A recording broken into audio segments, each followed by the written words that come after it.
Okay, well, with the radiator out, with the expansion tank out, the next thing to do is remove the carburetor. So, I'm going to take it out over there. I'm going to remove this little screw here to take it out over there, since there's nothing else that can stop me. And then I'm going to remove the 2 screws from the hood. I'm leaving the accelerator cable with its hood in the system and I'm taking the carburetor. Okay, let's remove this little screw. Well, that's it, screw removed. We pull and this comes out. We take it out over here. And now I'm going to remove the 2 little screws up here so that I can keep the carburetor and leave only the pull here on the accelerator cable. Okay, well, I'm going to remove the 2 screws and now I'm going to carefully take this out to see if I can do it without breaking anything. Okay, come on, let's see if I can get it down. Well, that's it, ready, it's out now, without any major problems.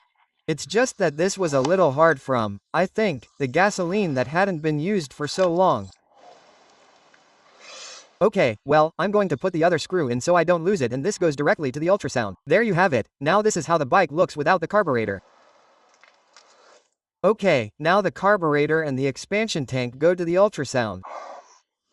Okay, let's continue with this story. I've already removed the carburetor, this power trim that I don't. Not at all, huh? And now we're going to put it here in the ultrasound. I'm heating it to 50 degrees to put it in now. And we're going to remove the tank. To remove the tank, we have to remove these 4 screws here. We'll take one of these little trays so that nothing gets lost, because anything falls out. And that's it. Okay, let's remove the 4 screws from the tank. All the gasoline is like gum, so it's no wonder this photo didn't start because it must have the low pressure jets. Come on, super clogged, for sure. Okay, well, I'll remove the tank and the high pressure jet and the low pressure jet. Okay, well, I've taken out the pin here that held the ball and the strut that was right there. Okay, I'll remove this gasket, remove the gasket and remove the low pressure jet and the high pressure jet. This carburetor is not the stock one either. The stock one is an 18 gauge Mikun and this one is a 21 gauge one, which I imagine will match the increase in the rectification that I did to the cylinder, which I'll now have to reverse in order to pass the ITV.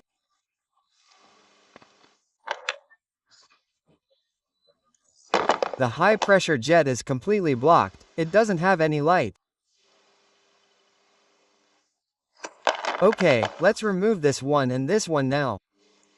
This one is absolutely blocked.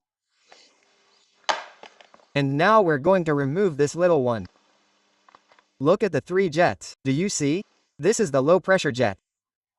Just pass the compressed air through it without having to use the ultrasound yet and it will be unclogged. This one too, but come on, I'm going to give them their ultrasound status, of course, because that way they will be much cleaner. Do you see? I don't know. There it is. Do you see the light? This one already has a light. It goes to the ultrasound. And this one, which is the high one, has the light there too. Okay, just by passing the blowtorch over it. Careful. Okay, now we put the rest of the parts in there in the ultrasound and I'm also going to put the expansion tank in there and that's it. The carburetor should now be super clean. Ready, well, everything is already there, the expansion tank, the carburetor, everything. Even the expansion tank cap, I'm going to put it in here in the ultrasound, okay? And I'll put it in for 3000 seconds and that's it. So I put this here and I'll make it work. Come on, great. Look, when I tried to pour water here so that it would come out here and it wouldn't come out or pour it here and it wouldn't come out, it's because there's a thermostat here. Let's loosen the screws and I'll show you. There's a thermostat there. Now, once we've removed the screws, let's see if I can stop the gasket. And there I have a thermostat. And that's why nothing came out here. Okay, great. What I don't know is how to get this one out.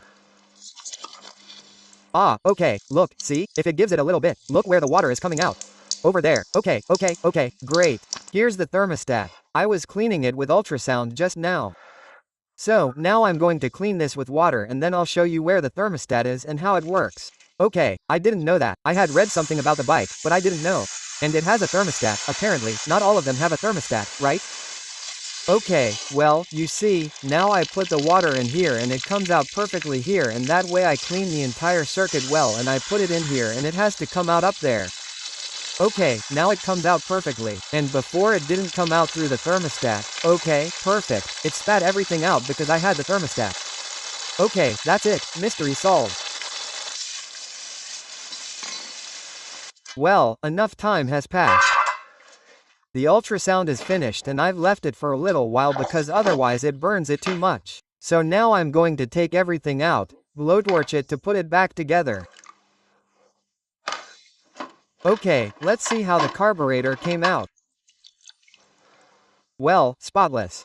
Okay, come on, now I'm going to blowtorch everything. Well, this is the thermostat that came here and I've cleaned it. I cleaned its seat too.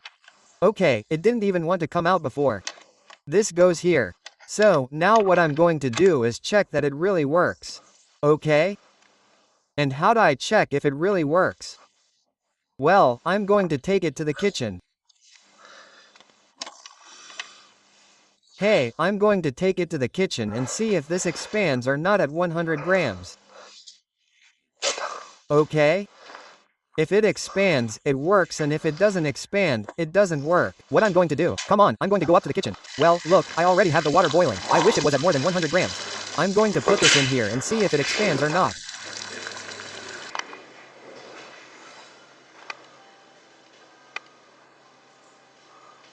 Okay, it's at 93 grams.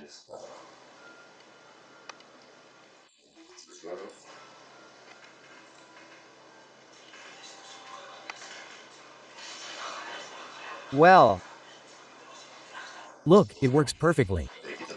Turn off the hot water. I put cold water in and that closed. Okay, do. you see the difference? So this thermostat works perfectly. Thank goodness, because it's discontinued and getting something similar isn't that easy, so this works. Well, the carburetor that this Muto mounts is definitely from Orto, which is in Italy, made in Italy from Orto. And the model is PHBG21. PHBG21.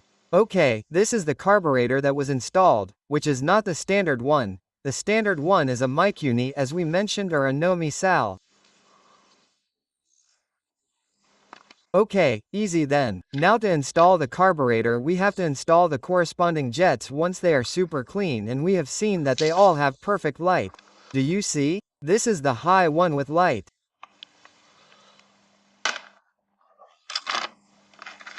This is the one, I think. I think this is the one for the starter or the idle or whatever. The starter could be. Okay. And then there is the low one, which is this one. The low one, which is this one, which also has light.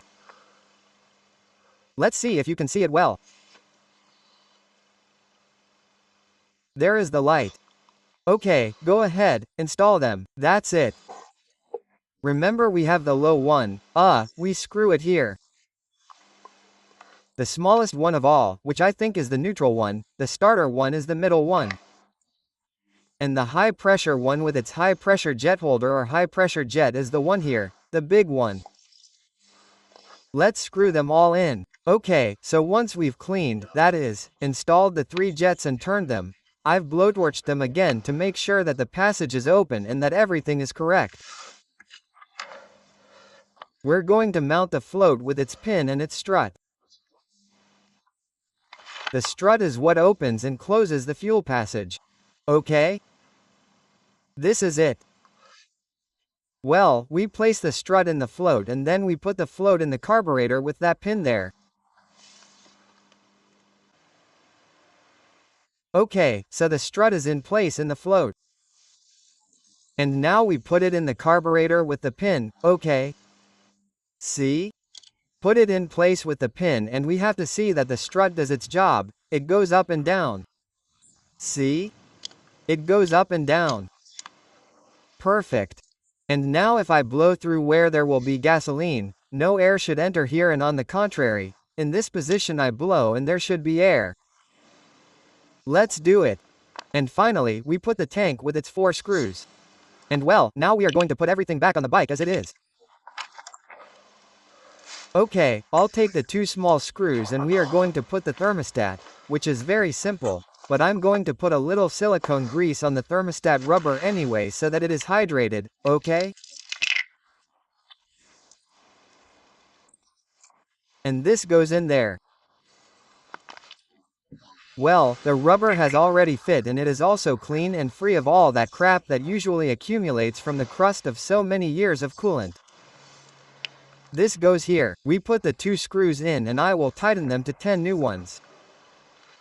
Now let's go with the carburetor. I realized that I am going to put the tank gasket on, so, well, I removed the 4 small screws from the wedge and put the gasket on. In my rush, I forgot to put the gasket on. Okay, I'll put it on now. I won't bother you anymore.